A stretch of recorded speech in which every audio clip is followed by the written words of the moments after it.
Ryan, good morning, and it's all yours. Good morning. Well, today I want to spend some time talking about leads, lead generation, and lead follow-up, and really just kind of running through what features we have that you can utilize that can really kind of help with some of that in today's market. So I'm going to jump right into RWT Connect. And I'm going to get started with some settings that you may not realize you have available to you. And I probably should go ahead and pull up my website actually, so I can show you the difference. So real estate, oops, slash, well, let's just go to search for homes.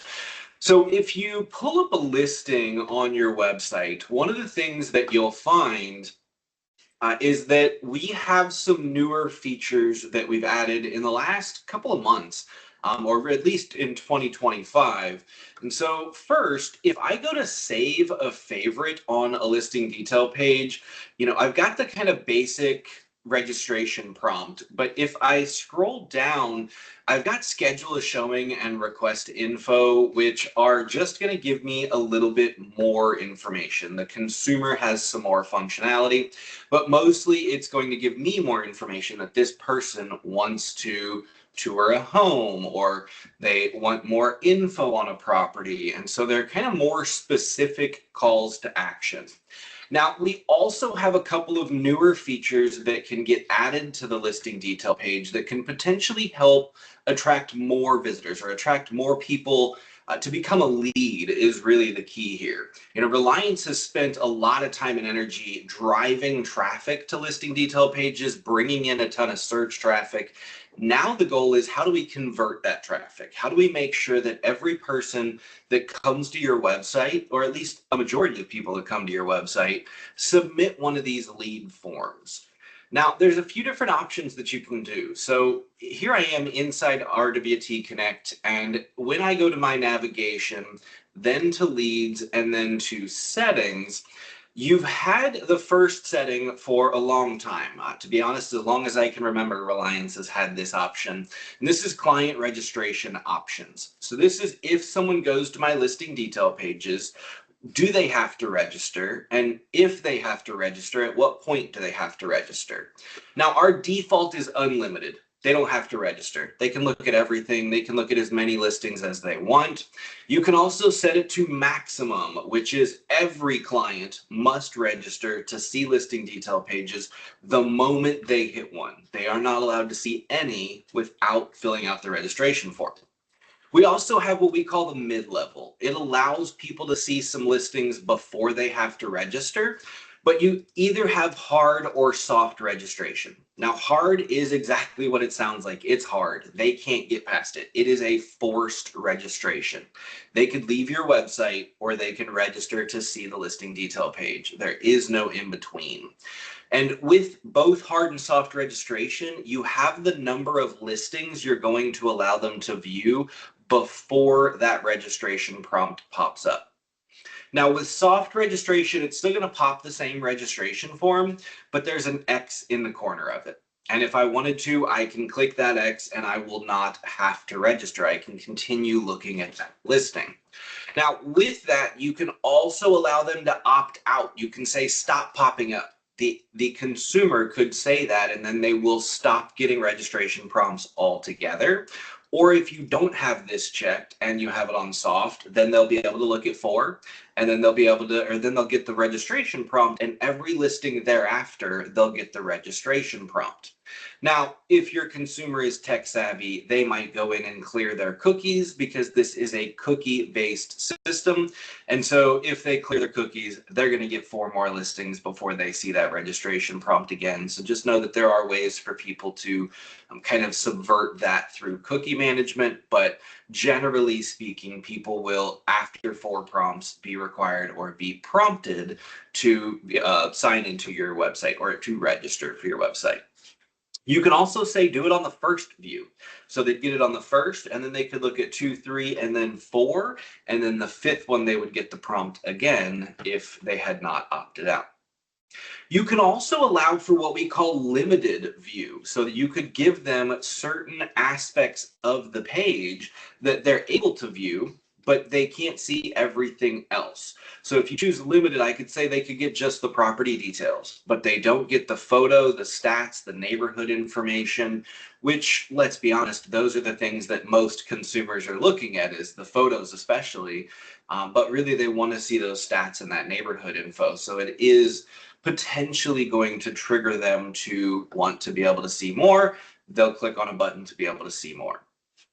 You can also require phone numbers, and registration with Facebook can be allowed if you would like to do so. And then the last one is really just not super common, but virtual open house. You can force registration before they can view that virtual open house, which is kind of like an open house sign-in. It requires people to sign in to go to that virtual open house, which is a nice little touch if you host those open houses. So those are the old settings. Those we've had for a long time, and they're great and they work well. But what we have found is that consumers and agents really wanted to have kind of a middle ground.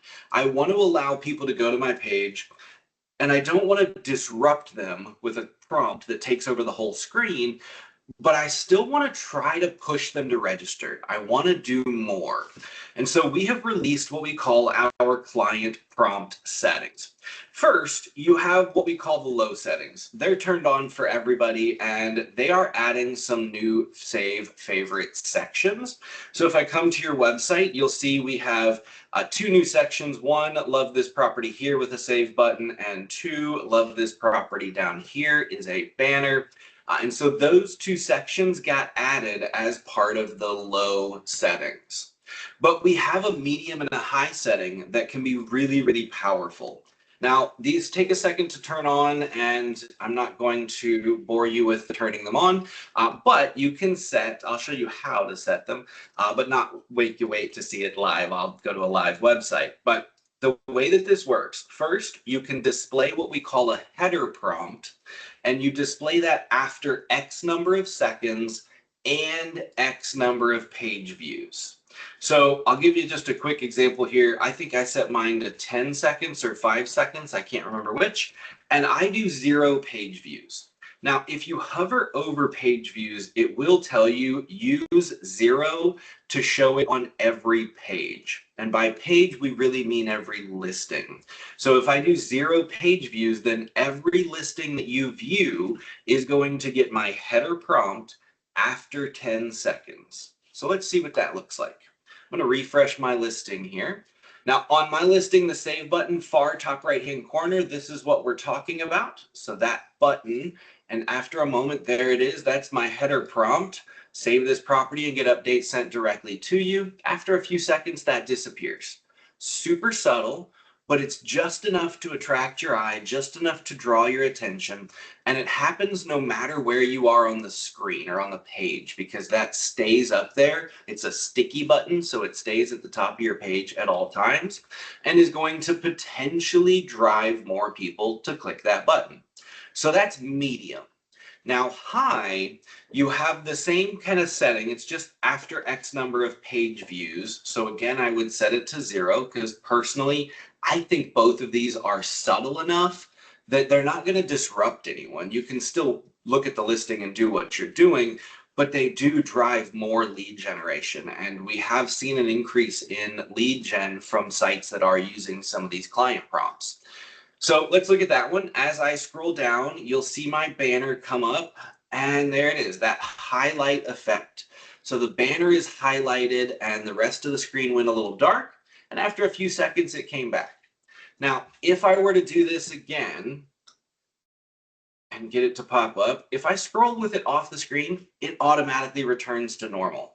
If I were to click or to interact anywhere on the screen, it automatically returns to the normal view. So it's really just highlighting this section. Hey, do you love this property? Click here to receive updates on that property. And so we're really trying to just drive very subtle interactions that are more likely to generate leads on your site. Now, we are going to be adding some more of these to the search page here in the near future. And so we'll be seeing some new client prompts coming in the next couple of months, and they will be specifically for your search page. So look forward to seeing those. They're going to be really, really powerful and again, drive more lead generation. Now, you'll notice that all of these are organized around saving a favorite. Saving a favorite is a subtle way, of course, to drive a lead generation. People want to know more about that listing. And we find that saving a favorite is probably the most common interaction that we have on our listings. And so that's where we started. But we are looking at other things that we can do with these client prompts that are outside of the save a favorite. However, I want to give you just a little bit of a tidbit on why save a favorite is going to be so huge in the future. Reliance is working on a feature that will allow any of your consumers who have saved a favorite to receive a new email. And in this email, it's not going to be, here's your new listings that match your saved search. It's here's recommended properties based on your saved favorites. So even if they don't have a saved search, or even if a listing falls outside of their saved search, but it is similar to their saved favorites, we're going to be able to send them that email on your behalf, letting them know that there's potentially properties that they might have missed because they weren't in their search, but that do match similarly to their saved favorites, potentially driving, again, more interaction with your site, but also potentially more clients finding properties that they might not have found otherwise because they made a very specific search. So really looking forward to that coming out as well. Now, I showed you a few different lead options on your site. Schedule a showing, request info, saving a favorite.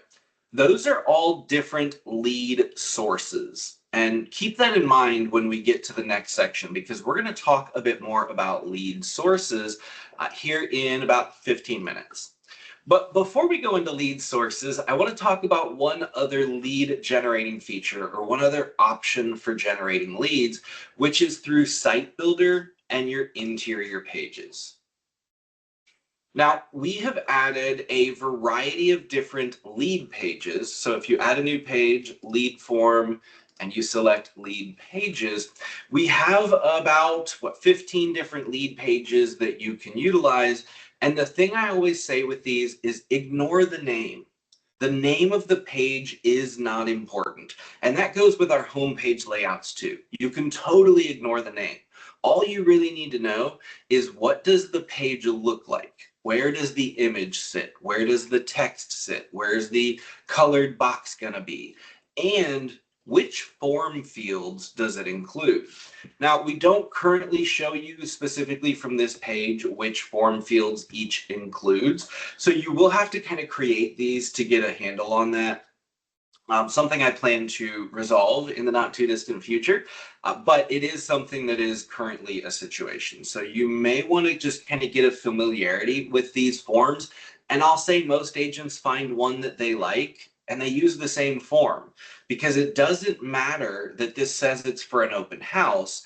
It's really which fields is it capturing? And then does it have a redirect URL, or is it just generating a lead and then refreshing? And most of the open house ones do just refresh, because you want it to stay on the open house page for the next consumer walking in your open house to fill it out. Every open house I do, I create a custom open house lead page for that property. So 123 RWT Way, whatever the listing address is. And of course, I tend to put open house on mine just because I like to be specific, and that property or that page, and create it.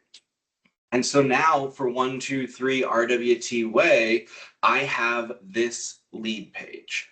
And it's entirely up to you how customized you make these. I like to have one per listing. Some people do one per open house, and every open house has a custom one. And then some people just do one total, and every open house they do is just, here's my open house form. Entirely up to you, but I do like to make these specific. And so rather than ready to look, find open houses in your area, it's something like, welcome to 123 RWT Way. And then, of course, I would put a little bit of information about the property, or why you're filling out this form. Something about, if you fill this out, I'll send you other open houses similar, or whatever you wanted to say, but put in your text.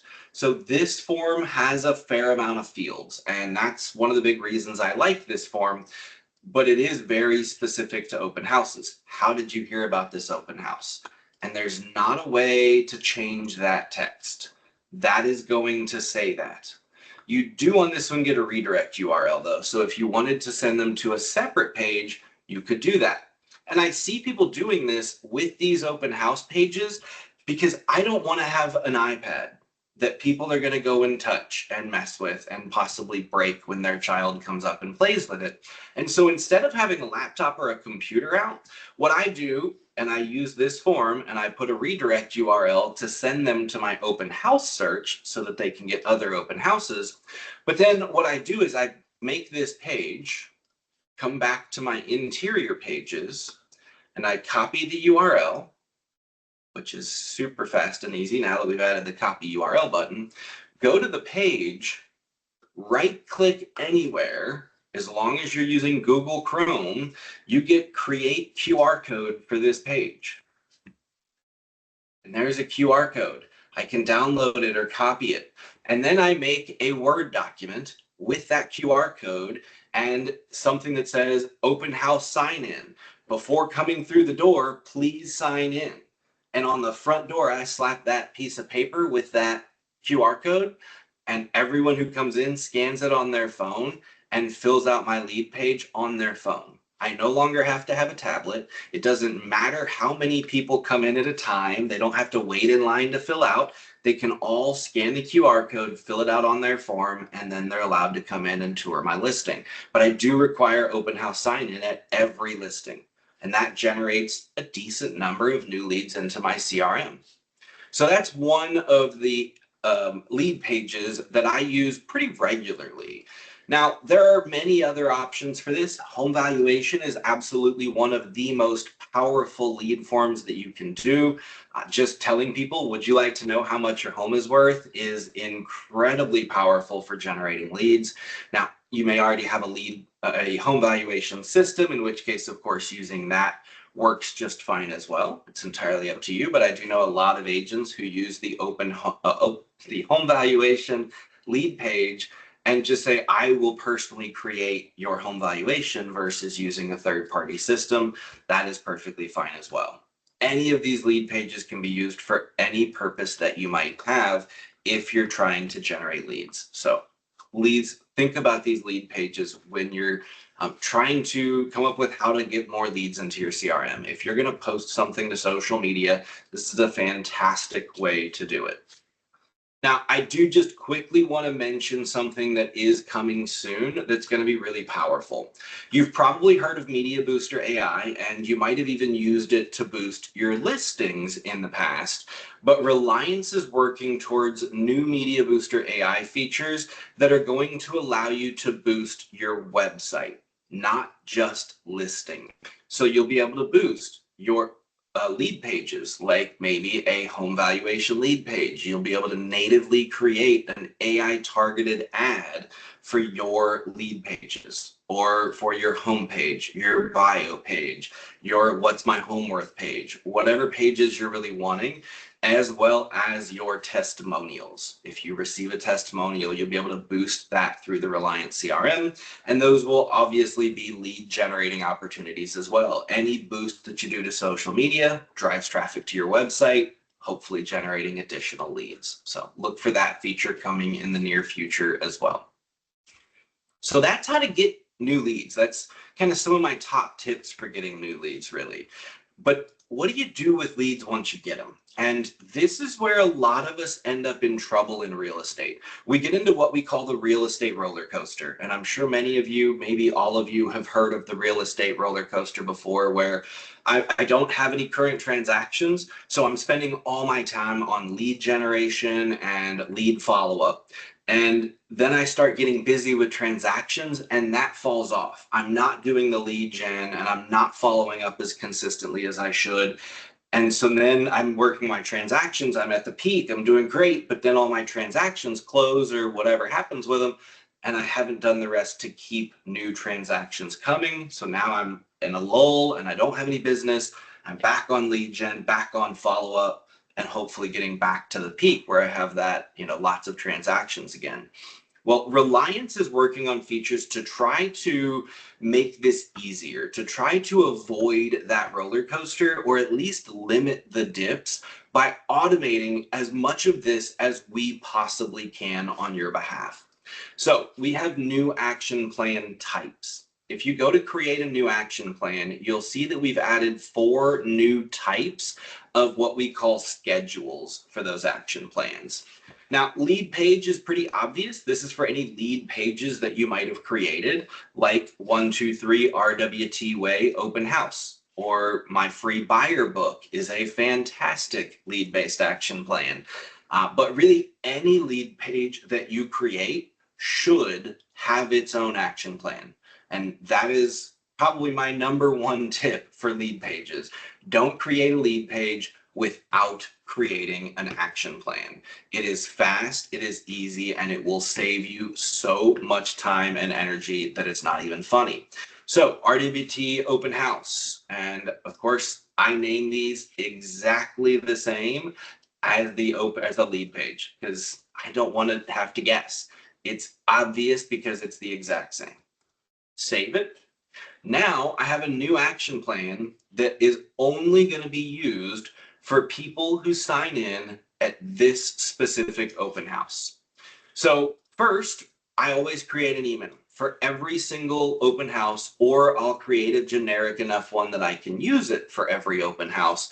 But you always want to add an email to these. Thanks for visiting my open house. Click here to see more open houses. I think it is just the most brilliant way to get somebody on your website because everyone who is going to open houses is interested in open houses. They're likely to open a link going to more open houses. So I don't have this email yet. I need to create one. Let's do that quick. Now I'm just going to create a quick one. You could get more specific than this. You can get more in depth than this. It is really entirely up to you. But to make it super quick and easy, I'm simply going to say, thanks for stopping by my open house today. If you are interested in viewing other properties that are also having open houses, check out the list here. And then I would put in my website. So first put in your URL with real estate /search/open-houses. And that's all you have to do. You don't have to you don't have to go create a saved search. It automatically, by putting the -open houses or /open-houses, excuse me, automatically filters to just the open houses on your website. Now, if you wanted to not advertise other people's open houses, you could put after the /open-houses, you could add company dash, I forget what the code is, company dash listings.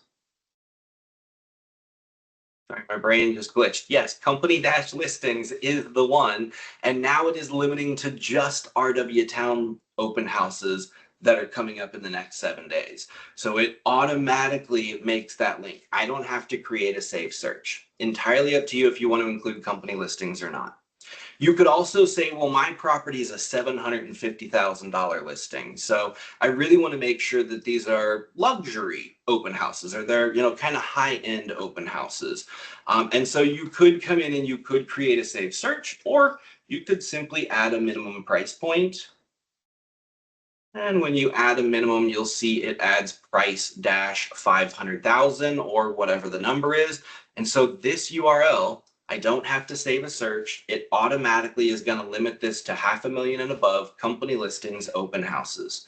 These are what we call URL parameters, and they can be used to build an SEO friendly search, which is fantastic, by the way. You should definitely use SEO friendly searches.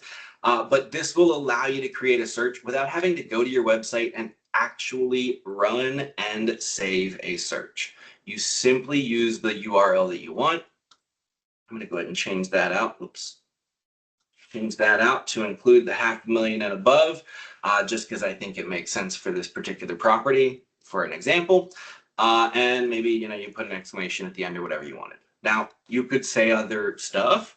If you are interested in making an offer, please call me at 1-800 buy homes. Well, that's too many letters. Whatever the number is, whatever your phone number is, put that in there if you wanted. Whatever you want the message to be. You could include a photo. If you're doing one of these for every single listing, you could include a photo of your listing or a link to the flyer or whatever other information you wanted, or maybe a link back to the listing itself. Whatever you wanted. Save that. Subject. Thanks for stopping by. Whatever you wanted to say. Save this as, again, whatever email name you want to make it. I'm going to call it RWT Way Open House because I really like to use the same exact language every single time. Now, I create a new folder for these because I think it is worth having a folder that's just for my lead-based action plan content, and save it. Now I've got the custom email to go with my custom action plan. So I'm going to come back in here, my RWT Way Open House, add that email, my templates, lead-based RWT Open House, and add that with day 0. I've been using the number 0 a lot today. That's interesting. But if you use a lead-based action plan or a transaction status-based action plan, you can use for an email day 0. Day 0 means today.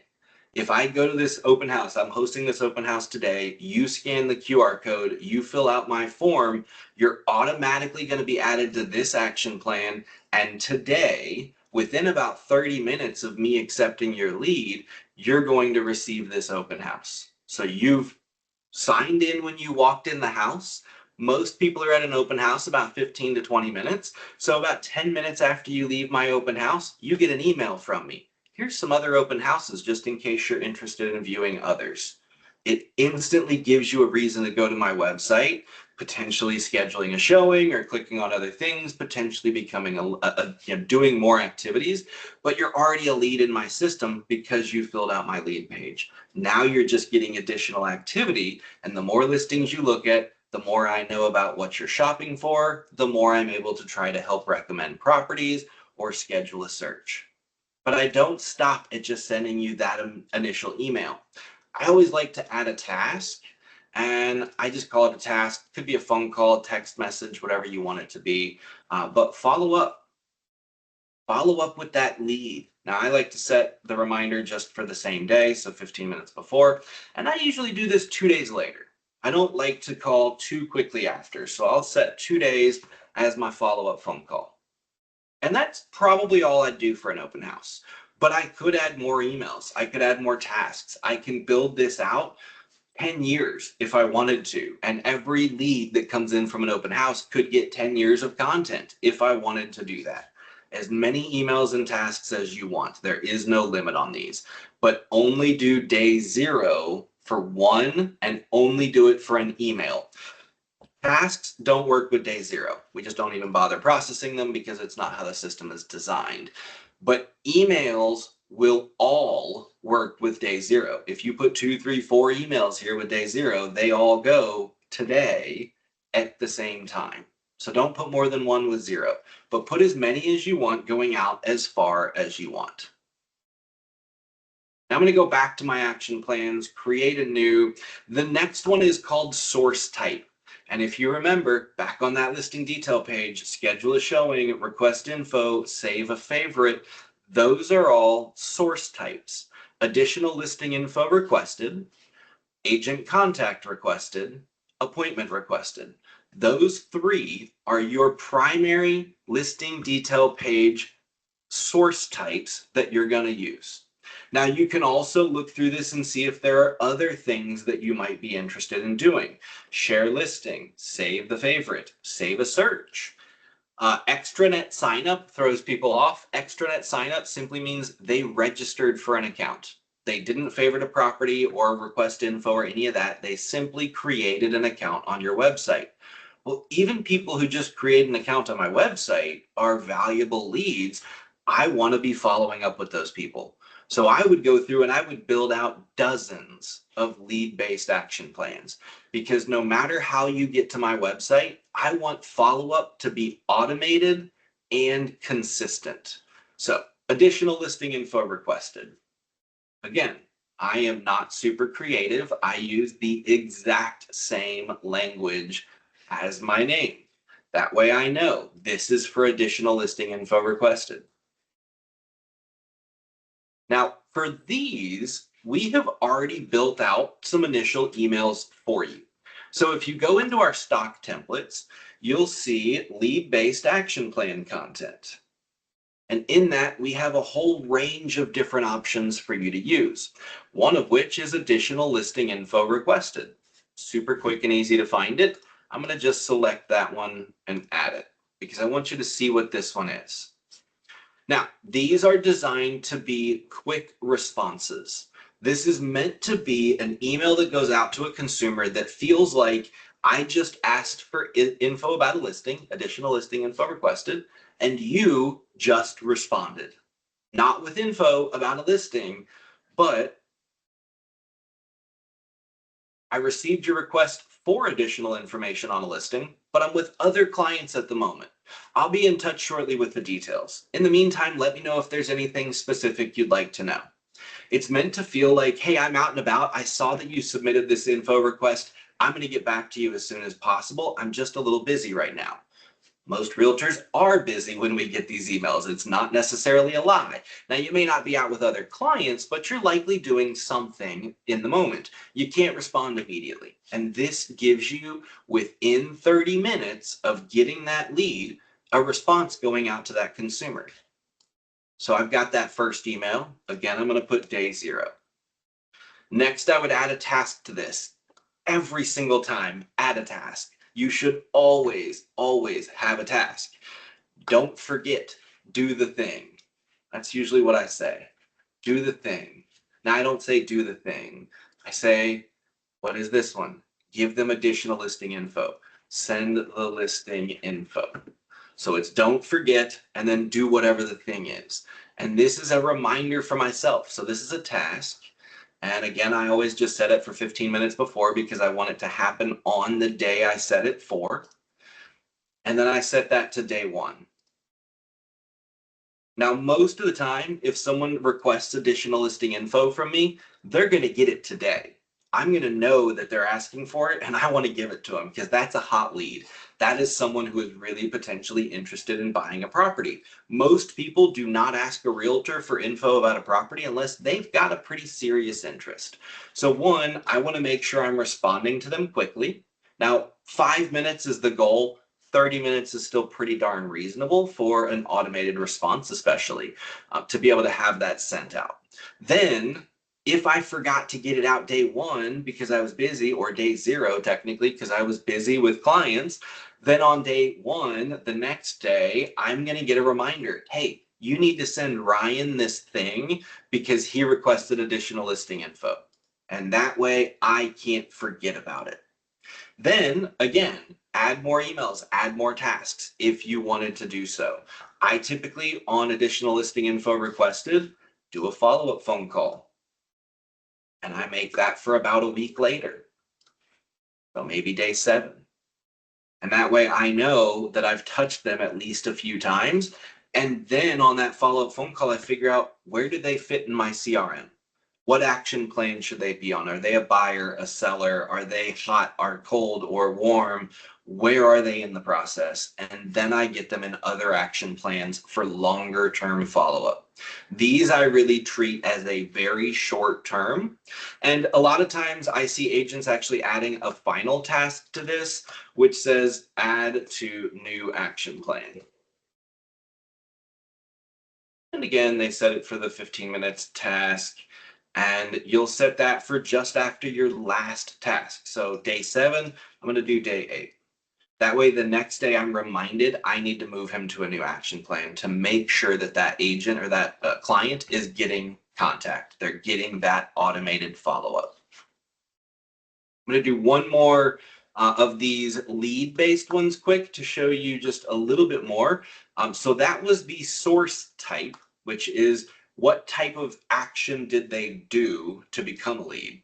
The next one is site source. Now, this is a much more generic version.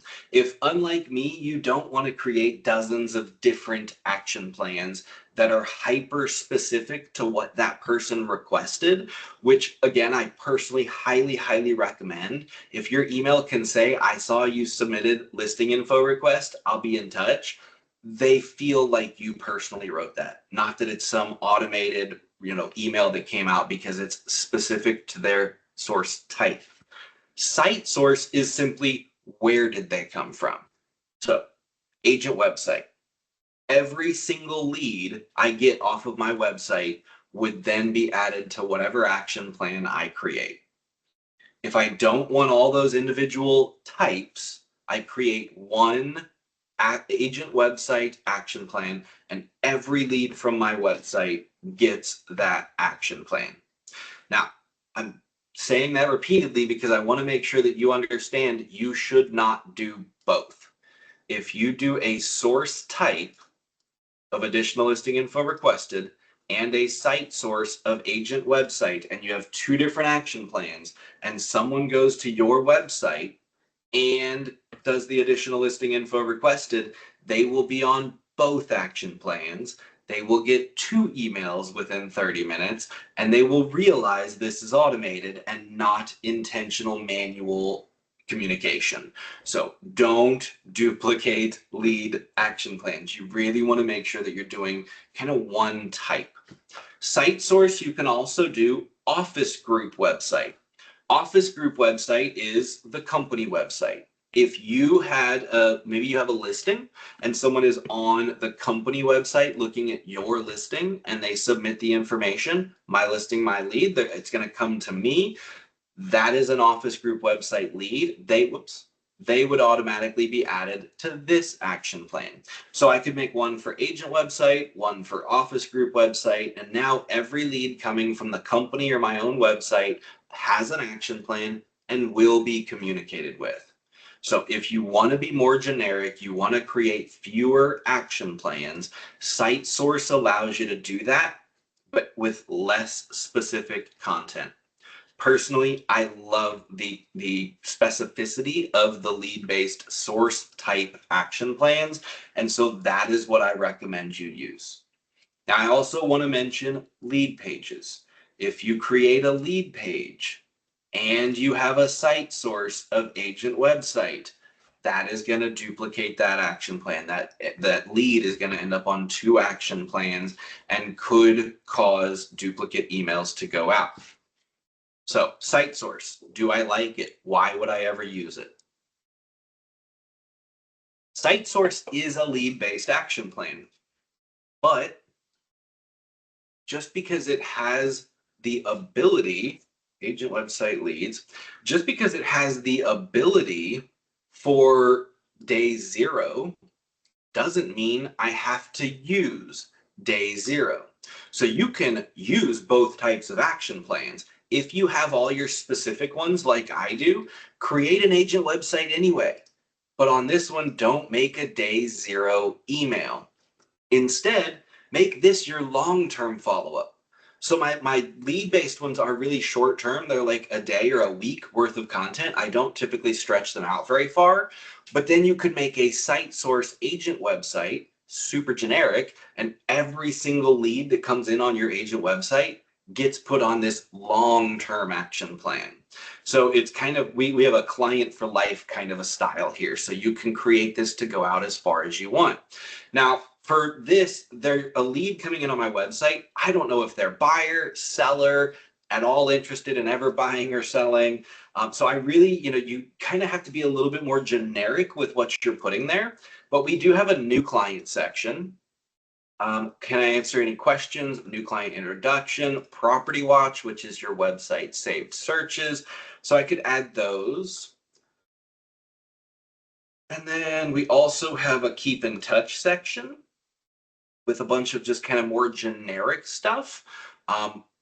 Again, probably just go ahead and add all of these because this is really meant to just be a long-term communication plan is what I would be building out here. Now, I've added 14 random different emails and I could keep coming through here. We also have the welcome ones, which are really designed to be kind of welcome to my website. Please don't put all 6. It would be very confusing, but you could kind of go through, and if you wanted, you could click all 6 just so you could preview them and then delete the ones that you don't want.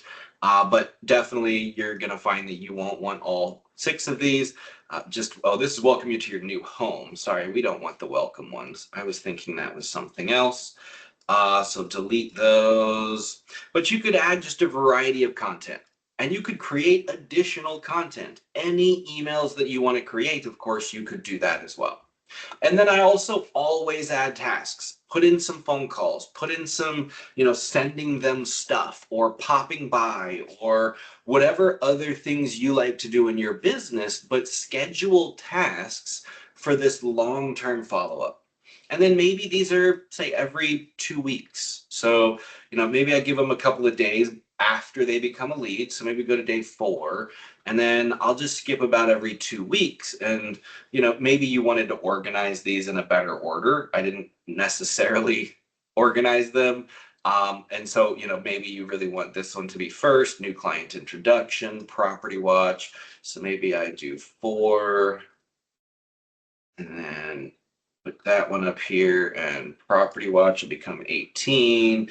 And then I would go out to 32 and adding 2 weeks at a time. And then I would add tasks in there of a phone call and just, again, follow-up phone call with a reminder. Always put a reminder on it. This is going to send you an email, which is huge for me. I need to be reminded. So put that one in there, follow-up phone call, and maybe we drop that on to day 30.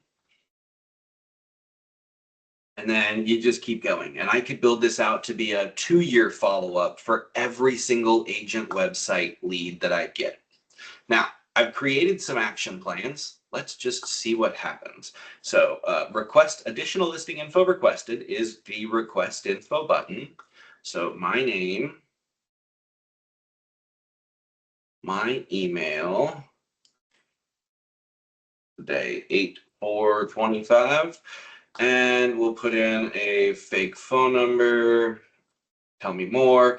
With that, I meant to mention it earlier, but we also added these check boxes. Save this property. When this person is filling out a request info form, they're already becoming a lead. So I don't necessarily need to save this property. What does that do for me? Well, I mentioned earlier, we're going to be able to do recommended listings based on your saved favorites. So getting people to save favorites will drive new content in the future. So we're just adding these any way that we can to try to get people to also save the favorite. They could uncheck this if they wanted. I'm going to leave it checked. So I submit this lead. A consumer just went to my website and submitted a lead. Now, I have to accept my leads. Sorry, I keep swiping over. 2 fingers. But you have to accept leads. Oh, maybe not. Maybe you automatically accept leads. Sorry, I didn't have a chance to review your lead routing rules. It looks like you might. If I just search for Ryan, oh, it just hasn't processed through yet. It's still thinking, I guess. There it comes, hot lead. So I got this new lead. You must accept your leads.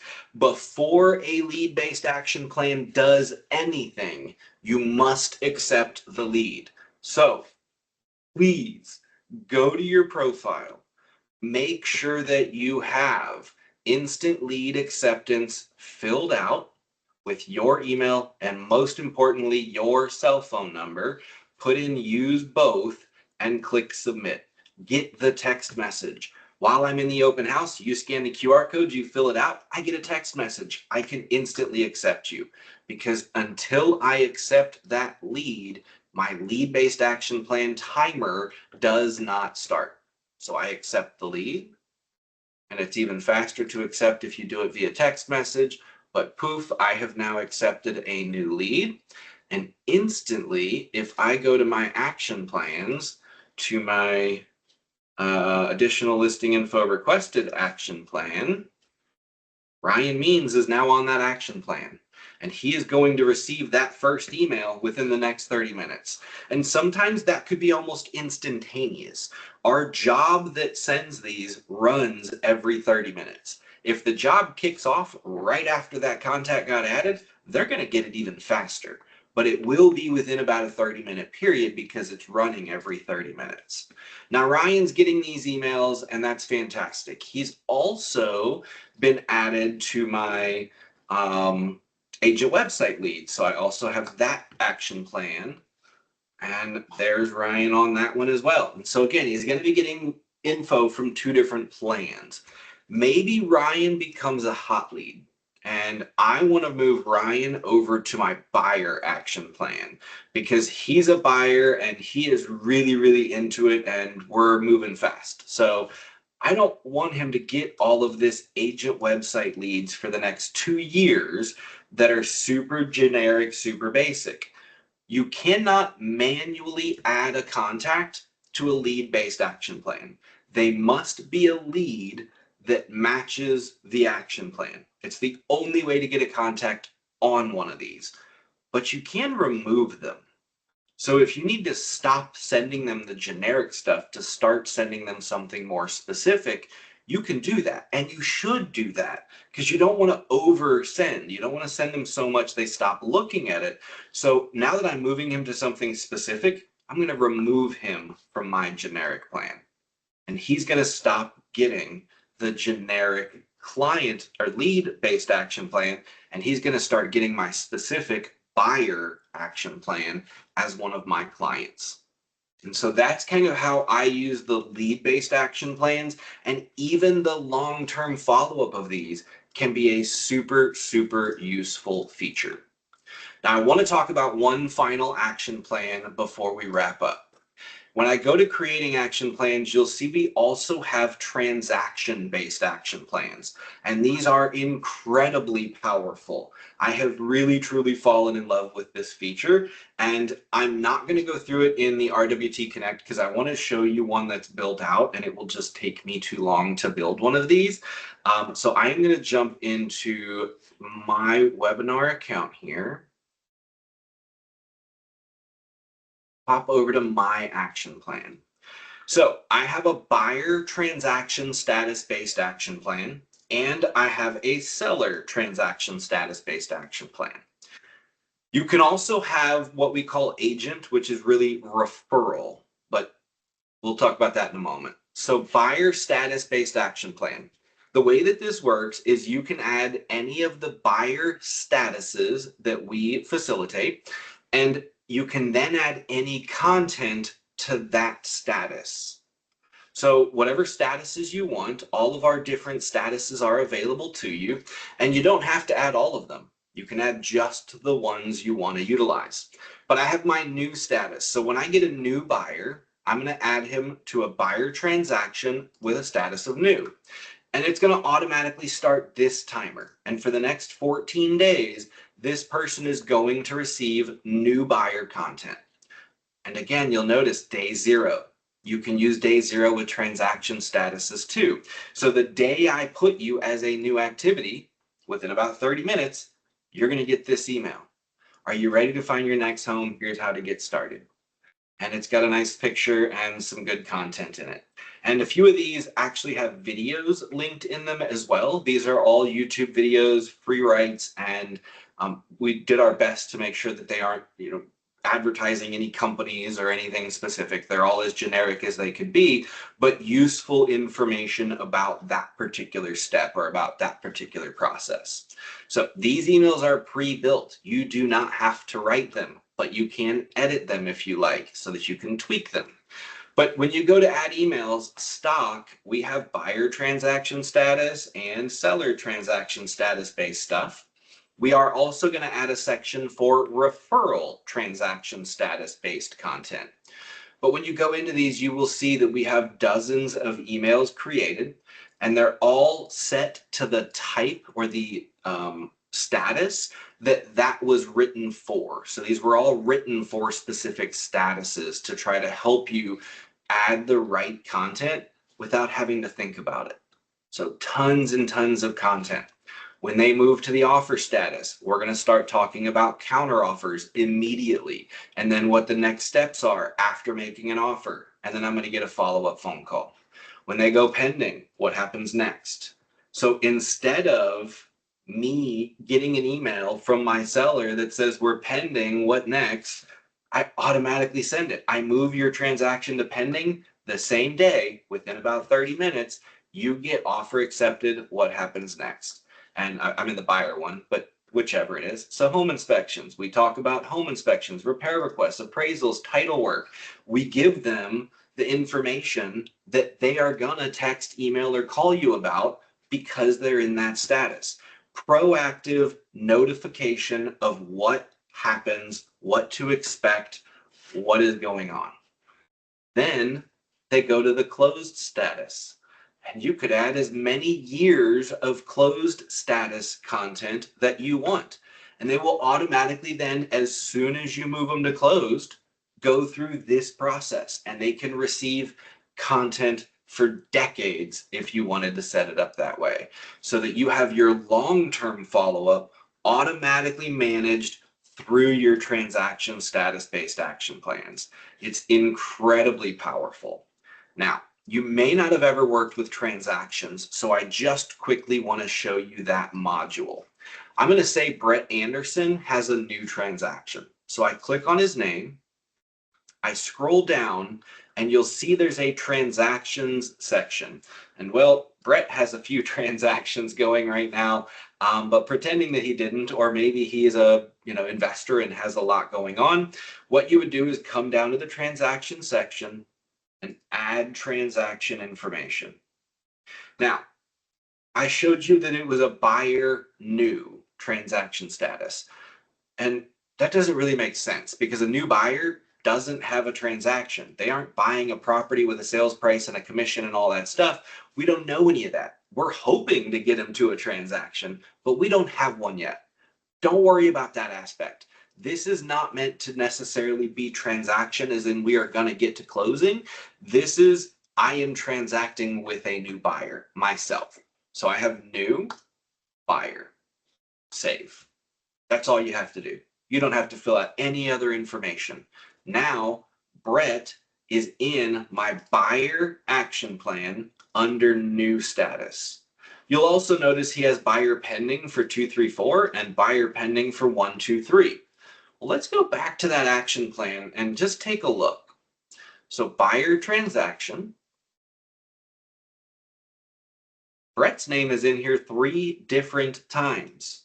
Brett is in this action plan 3 times. Twice under pending, once under new. And that's because he has 3 different transactions. One, April 17th, went pending. Another on April 24th went pending. And then my new just went active today. So as of today, he's going to start getting my new status content.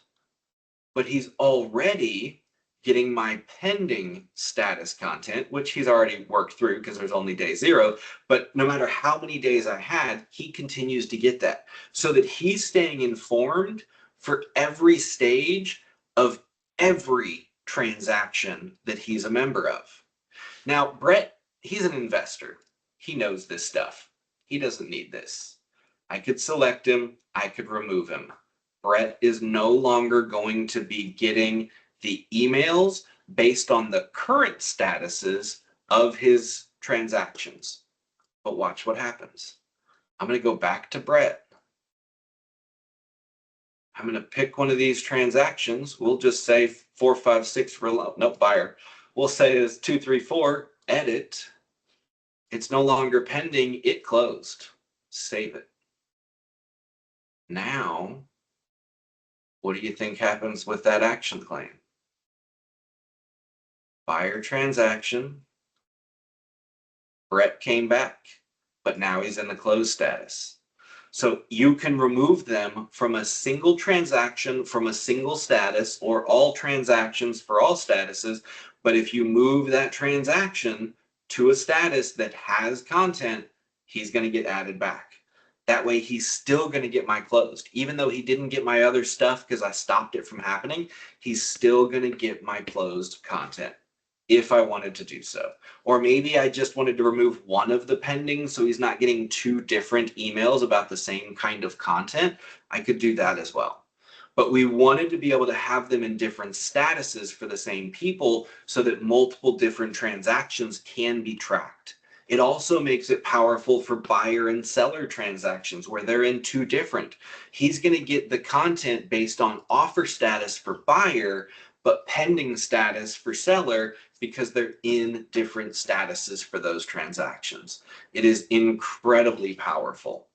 Now, our goal for the future is to help automate moving them through transactions as well. And we're looking at integrating with different transaction management platforms to be able to identify and move your transactions through these statuses on your behalf. Could be incredibly, incredibly powerful for taking care of your transaction-based follow-up automatically.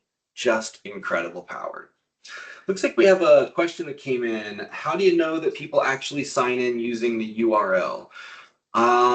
Which URL? I'm just not 100% certain what you're referencing there. I believe that one references the open house. Gotcha. So the way that works, we're actually tracking the URL for that lead page. And so we will, let me become a lead. So let me get my lead form. Oh, I'm in the wrong account. Sorry. That would be why. Interior pages. So I have this open house lead, the RWT open house lead form. Let's go fill that one out real quick and I'll show you what happens for that lead. So we'll do another Ryan. We'll put my middle initial this time. Oops. Plus 84252.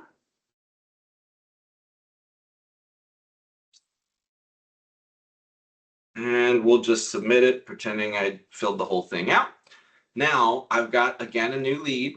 So I have to accept it, which it's going to take a few seconds to get routed in here. Give that a moment. But once that does get routed, and I could probably even show you this from this other client record, but if you go to your client record and you go to the web activity tab,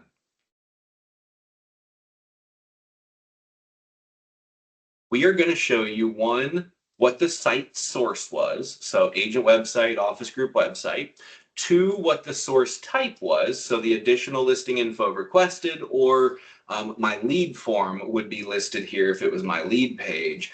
But then you also get a form that you can open. And so if I click open, it's going to tell you all about what was actually filled out, including a link to the listing if it was about a listing. But it would show me that this was about the lead form or the lead page had I accepted this one. So let's just do that. And so the system knows, because the system is tracking it, it's going to automatically add them to the right action plans. But you, the agent, won't necessarily know unless your lead page was specific to that listing, in which case you would. So let's go to Ryan D. Means this time, web activity. And here you will see that it was from my open house lead form. Again, it was the open house form type. And when I open that, you'll see the exact URL that the agent or that the client came in off of, so that you know this is exactly the source that they came from. Let me know if that didn't fully answer your question there. And Ryan, I think one of the things that the agents would like to know is if they're using the QR code and link at their open houses, and you have a string of clients that come through the door, how are you notified that, Jim Smith and Sally Jones all did actually do the registration, or did some of them skip the registration? Yeah, so that is definitely tough. And that's a struggle with open houses where you're really busy and you're getting a lot of people coming through the door.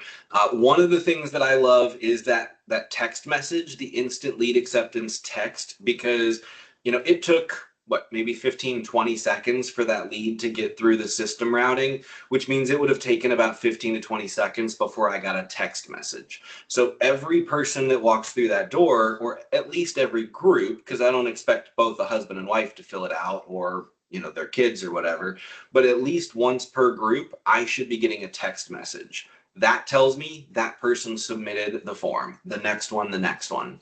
Now, of course, I could get a lead off of my website at the same time, and it could trick me into thinking someone filled out the form.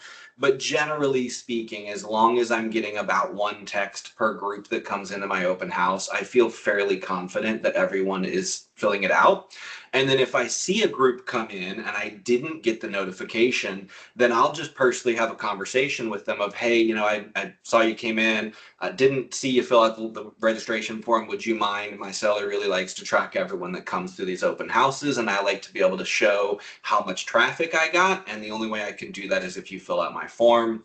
I also typically have the QR code on my cell phone so that I can then just show them that instead of saying, can you go back to the door and rescan that? It's right here, scan it. It takes just a few seconds to fill it out. I really appreciate it. And so you won't get everyone. There's every open house I've ever been to, there's been at least one person who didn't fill out my form. But generally, if you have the conversation with them, would you be interested in knowing about other open houses? Fill out this form. I'm going to send you an email within the next 30 minutes that's going to tell you every open house that's available for you to go look at today. And oh, by the way, it'll be on my website, so you can filter that down to the area you're really interested in so that you don't just have to look at a whole list of properties where I created some PDF. It's an interactive search. It's just going to take you straight there and allow you to find exactly what you're looking for. Now I have them on my website looking at listings, and they get used to using my website. They're hopefully going to come back the next time they're searching for properties. And so for me, it's really that having that personal conversation tries to help ensure that I get everyone to sign up. I've had people who have flat out told me, no, I'm not going to do it. And I'm not going to tell them, don't look at the house because you won't fill out a registration form. I still want to sell the house. And it is my ultimate goal at every open house is to help them find a buyer for that house. But I would say I probably capture 95% of people by using a web form and the QR code method. It works pretty well, but it's definitely not foolproof. Any other questions? Remember, if you have any questions, feel free to either raise that hand, we'll recognize you, or you can drop it in the chat. We're getting ready to wrap up this session, just a few minutes beyond our time today, but want to make sure we get all of your questions if you've got them. Here we go. Do you have a user guide for the open house sign-in via the QR code? I don't. I have a few guides that combined would give you that info, but it doesn't necessarily just walk through my process. I'm going to add that to my to-do list to create kind of an open house. I was actually in the process of creating an open house checklist kind of thing anyway for here's what I do from the day I schedule an open house until the day after I host the open house. This is my process. So I will add that as what I want to create, and I'll make sure that that's included in there. And I'll add to that, Susan, in the search section of RWT Connect, you can type in QR code generator. Then you can just paste the link from your website, that open house page that you've created on your website into the QR code generator. It'll make the QR for you, and you're ready to rock and roll.